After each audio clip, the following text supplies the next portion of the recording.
Bonjour à tous et bienvenue dans cette nouvelle série sur Laravel 5.8. Alors dans cette série de vidéos, je vais vous présenter les nouveautés de la version majeure 5.8 de Laravel, mais également vous montrer des choses qui fonctionnent avec 5.7 et que vous pouvez déjà utiliser aujourd'hui, même si vous ne comptez pas faire la mise à jour. Donc on va commencer tout de suite avec la nouvelle relation Eloquent as one through. Donc cette relation, déjà, elle complexifie, elle rajoute une couche à la relation as one de Laravel qui existe déjà depuis un certain nombre de versions. Et la relation as one, c'est déjà une relation qu'on n'utilise pas souvent. Donc je vais d'abord commencer par expliquer quand est-ce qu'on peut utiliser une relation as one. Alors imaginons que j'ai un utilisateur et que cet utilisateur, sur mon application, il a une entreprise. Dans ce cas-là, j'ai deux choix. Soit je rajoute les informations de l'entreprise dans la table utilisateur. Donc je rajoute par exemple un company name, company siret, company, je ne sais pas ce que ça pourrait être d'autre, mais je rajoute ces informations directement dans la table user. Dans ce cas-là, je n'ai même pas besoin de faire de relation et les données seront chargées dès que je charge mon utilisateur. On peut vouloir mettre les informations de l'entreprise dans une table séparée. Donc par exemple dans une table companies qui aura la name, siret et autres. Et dans cette table companies, je vais rajouter un identifiant qui lie l'entreprise à un utilisateur. Dans ce cas-là, on peut dire que l'utilisateur a as one, donc c'est la relation qu'il faut utiliser. Mais vu qu'on a une table séparée, potentiellement on peut avoir plusieurs entreprises avec le même user ID. Donc on peut avoir potentiellement une as many également. C'est pour ça que la as one, c'est pas souvent utilisé, parce que généralement, soit on met tout dans la même table, soit on met dans une table séparée, mais dans ce cas-là, c'est pour avoir plusieurs entreprises par utilisateur. Et dans ce cas-là, c'est une as many. Donc je vais vous montrer un petit exemple qui peut vous donner des idées sur quand utiliser une as one dans vos applications déjà aujourd'hui.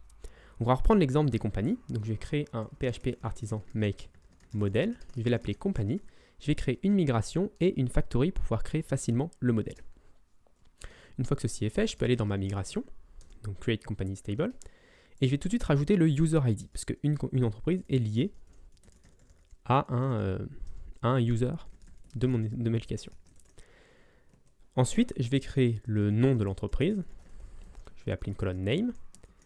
Et je vais également rajouter une colonne booléen qui va être main, donc qui va être est-ce que l'entreprise est l'entreprise principale du client.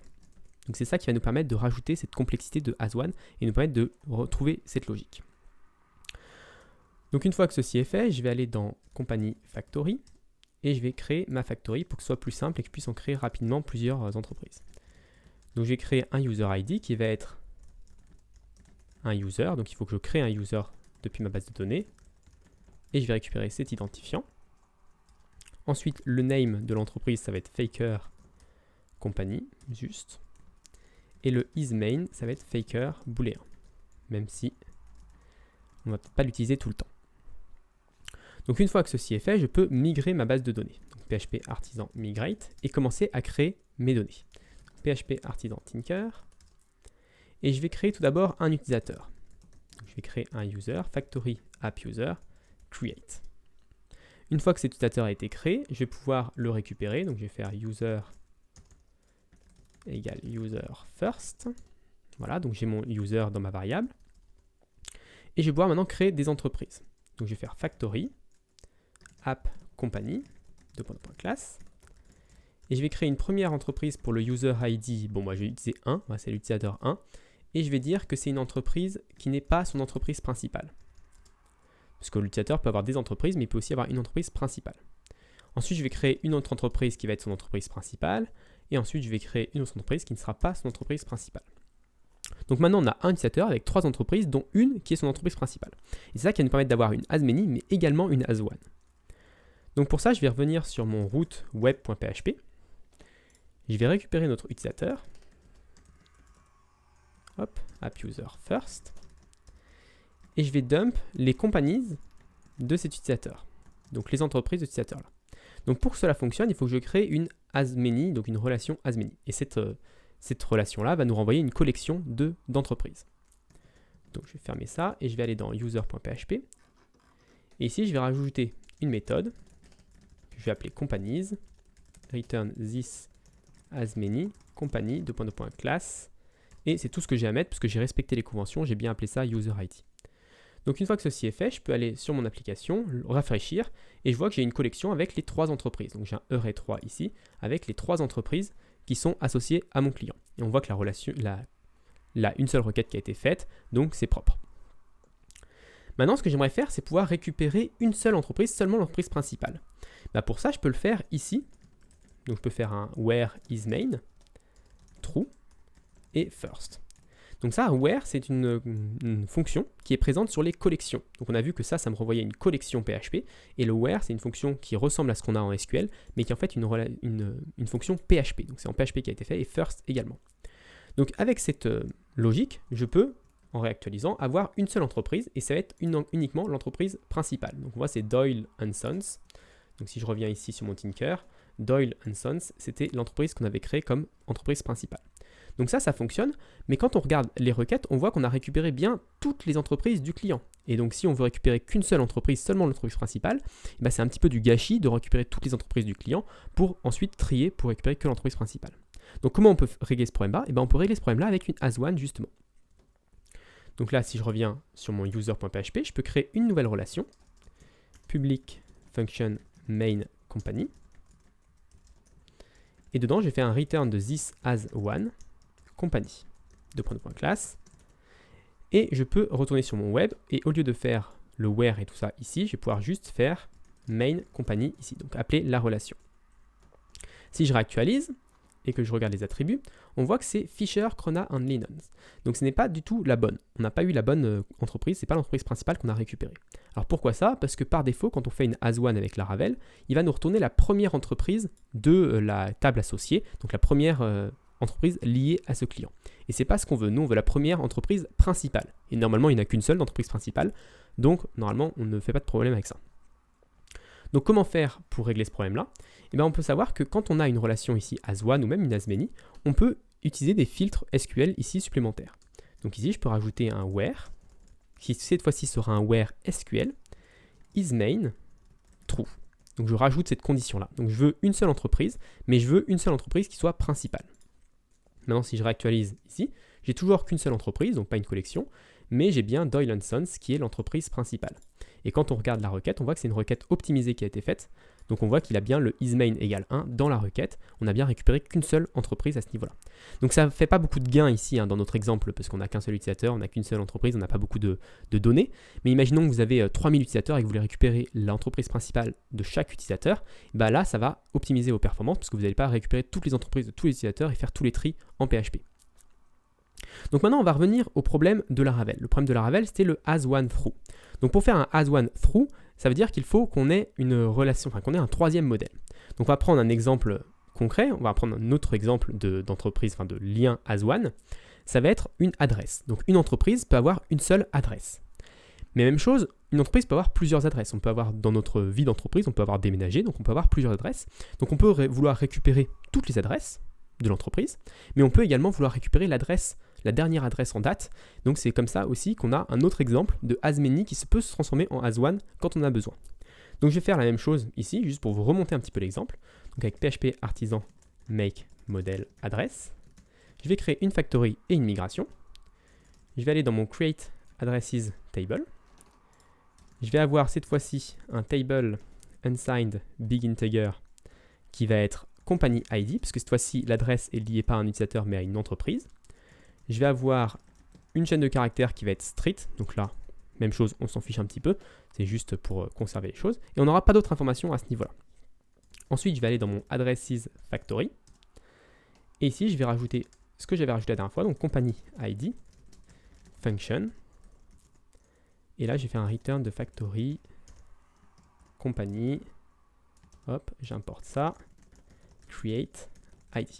Donc une petite aparté sur cette fonction anonyme ici, je ne l'ai pas expliqué tout à l'heure, mais je mets une fonction anonyme comme ça, si un jour je passe une company ID, ça ne va pas créer. En fait, la fonction anonyme ne sera jamais appelée. Donc le factory create n'aura jamais lieu, et donc on n'aura pas une entreprise supplémentaire dans la base de données. Si j'aurais pu faire également ça, hop, avec directement comme ça. Mais dans ce cas-là, même si j'envoie un company ID à mon faker, quand je veux réécraser et utiliser un company ID connu, même si je fais ça, dans ce cas-là, il y aura une entreprise qui sera créée dans la base de données. Et ce n'est pas forcément ce que je veux. Si je lui passe un company ID, je ne veux pas qu'il recrée une nouvelle company ID. Donc c'est pour ça que j'utilise une fonction anonyme ici pour qu'elle ne soit pas exécutée si je écrase le company ID. Ensuite, je vais avoir street qui va être un faker, adresse. Alors, on va prendre juste adresse, ça sera très bien. Donc une fois que ceci est fait, je peux migrer ma base de données, donc PHP artisan migrate, pour créer ma table adresse. Et ensuite, je vais revenir sur Tinker, Je vais récupérer une entreprise, donc je vais récupérer par exemple l'entreprise numéro 1. Bon, je n'ai même pas besoin de récupérer l'entreprise 1. On sait que l'entreprise 1, c'est une entreprise pas principale, la 2, c'est la principale, et la 3, c'est principale. Donc je vais directement faire un factory app address class create. Et ici, je vais lui passer un company ID qui va être 1. Donc je vais créer une adresse pour l'entreprise numéro 1. Donc voilà, une première adresse, une deuxième adresse pour l'entreprise numéro 1. Ensuite, je vais en créer plusieurs également pour l'entreprise numéro 2, qui est l'entreprise principale.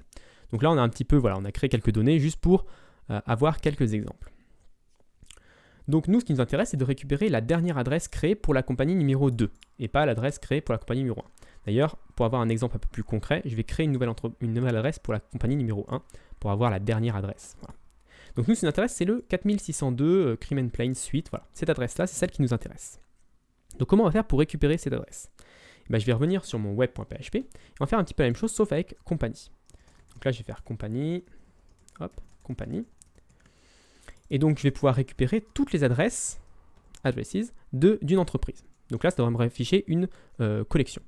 Et je vais prendre ça pour l'entreprise numéro 2, parce que c'est l'entreprise principale, celle qui nous intéresse, c'est celle qui a 3 adresses. Donc là, maintenant, si je réactualise, on a nul, parce que je n'ai pas encore créé la relation. Donc, je vais créer la relation dans compagnie.php. Je vais faire un public function addresses, return this as many address, class. Et c'est tout ce qui nous intéresse. Donc là maintenant, si je réactualise, on voit que j'ai bien 3 adresses pour mon entreprise numéro 2. Donc c'est logique, on avait créé 3 adresses pour l'entreprise numéro 2. Et on voit la requête qui a été faite ici pour récupérer toutes les adresses de l'entreprise numéro 2. Donc pas de souci. Maintenant, on va vouloir récupérer l'adresse principale. Donc pour ça, je vais juste enlever le pluriel, ça va juste récupérer l'adresse de l'entreprise et sous-entendu l'adresse actuelle. Donc là, si je réactualise, on a bien un nul, on n'a pas encore créé la relation. Et là, si je reviens sur compagnie, je peux créer cette relation. Public function address, return this as one. Donc cette fois-ci, ça va être une seule, puisqu'on ne veut pas récupérer une collection, on veut récupérer un seul modèle. Et si je réactualise, on a bien une seule adresse. Par contre, si je regarde le contenu, on a 75 663 et 75 663. Si on remonte un petit peu dans nos exemples, c'est celle-là. Donc c'est la première adresse qu'on a créée pour l'entreprise numéro 2. Nous, on ne veut pas récupérer la première adresse, on va récupérer la dernière.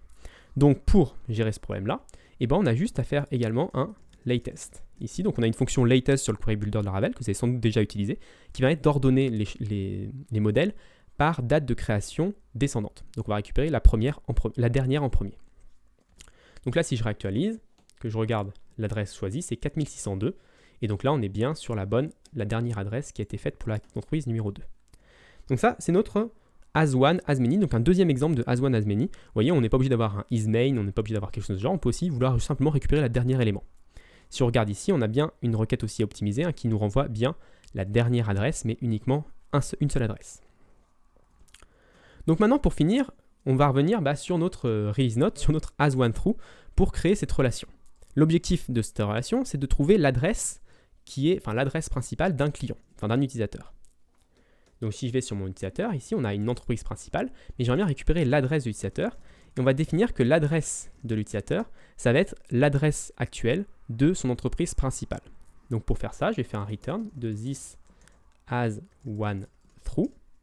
Donc là on va faire le related, c'est adresse, class, et le through, c'est compagnie, class. Donc une fois que ceci est fait, on va pouvoir retourner sur notre web, récupérer notre utilisateur numéro 1, donc c'est l'utilisateur qu'on a créé, c'est le seul. Ici, on va faire user adresse et on va voir ce que ça nous affiche. Donc là, si je réactualise, ça nous affiche une adresse, on va regarder un petit peu. Et là, c'est 992, alors, on ne comprend pas trop. 992, c'est quelle adresse? Si on regarde, c'est bien la première adresse créée. Donc il nous a récupéré la première adresse de la première entreprise. Donc c'est logique, comme on a vu un petit peu tout à l'heure avec les as one quand on ne mettait pas de condition, ça nous récupère la première adresse de la première entreprise. Donc voilà, c'est logique. Maintenant, ce n'est pas du tout celle qu'on veut. Nous, ce qu'on veut, c'est la dernière, enfin, c'est pas la dernière, c'est l'avant-dernière, c'est celle-ci. Donc, pour faire ça, on peut aussi également rajouter des conditions à cette relation, as one through. Donc, je vais vous montrer un petit peu à quoi ça peut ressembler. Ici, on peut faire un where isMain true et on peut faire un latest. Donc, tout simplement en rajoutant ces deux, la condition qu'il y avait ici et également la condition qu'il y avait ici, on peut avoir la bonne adresse directement.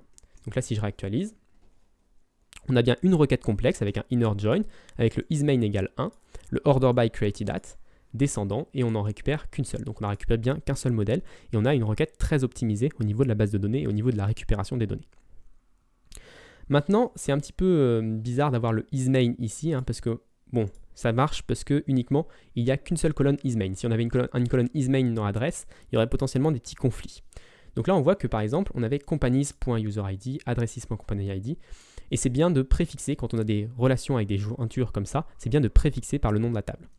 Donc ce que vous pouvez faire, c'est mettre ici companies.isMain et ici addresses.createdAt. Même si par défaut c'est bon, c'est toujours mieux d'être un petit peu explicite à ce niveau-là. Ça vous évitera peut-être des bugs dans vos applications futures.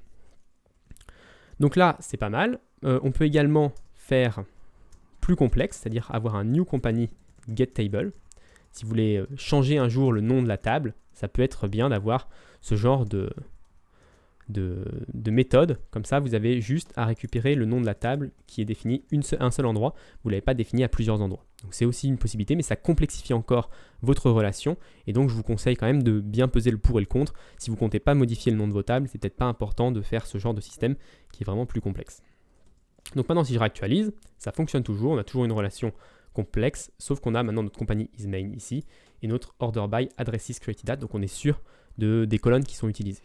Et si je regarde, c'est bien la bonne normalement. Voilà, 4602, c'est bien celle que l'on voulait.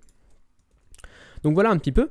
Je voulais finir cette vidéo pour vous montrer un petit peu la version non optimisée. Parce qu'on peut toujours faire une version non optimisée et c'est à vous de voir si ça vaut le coup d'avoir toute cette complexité. Parce que là, vous voyez, on a quand même des relations complexes avec des where, des latest. On a créé plusieurs relations, même si celle-là, on pourrait la supprimer si on n'en a pas besoin. Et celle-là aussi, on pourrait la supprimer si on n'en a pas besoin dans notre application. On peut juste garder celle-là, elle fonctionne toute seule en fait. Il n'y a pas besoin des autres. Je vais vous montrer la solution, on va dire, un petit peu plus moche. Donc on va récupérer les companies, comme on l'a fait la dernière fois, avec un where isMain, true. Ensuite, on récupère cette première entreprise qui correspond, qui est isMain. Et ensuite, pour cette première entreprise, on va récupérer toutes les adresses. Donc les addresses. Et on va récupérer sort by desk. On va les trier par createdAt descendant. Et maintenant, une fois qu'on les a triés par date descendante, je vais pouvoir récupérer la première adresse. Donc ça, c'est la méthode, on va dire PHP. On récupère toutes les entreprises. Ensuite, pour toutes les entreprises, on va les trier. On va récupérer la première qui correspond. Ensuite, on va récupérer toutes les adresses pour cette entreprise-là. On va les trier encore et ainsi de suite. Si je relance, normalement, on a le même résultat. On a 4602, on a bien le bon résultat. Par contre, on a fait 2 requêtes. Et ces requêtes ont récupéré toutes les entreprises du client et toutes les adresses de l'entreprise. Donc là, dans notre cas, ça ne change pas, on va dire, la RAM utilisée et le temps d'exécution de la requête.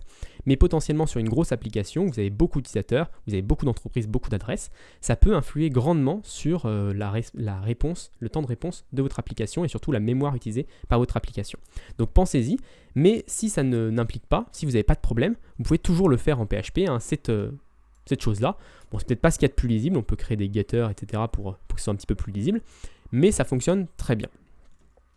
Donc voilà pour cette présentation en détail du as-one-through. Vous voyez, ça fait que quelques lignes sur le upgrade guide de Laravel, mais j'espère avoir été intéressant et vous avoir montré des nouveautés que vous pouvez utiliser déjà dès la version 5.7 avec le as-one, as-many, et puis vous avoir donné un petit peu les penchants pour utiliser as-one-through ou pas dans vos applications. Donc merci d'avoir suivi cette vidéo et je vous donne rendez-vous très rapidement pour la suite de cette série sur Laravel 5.8.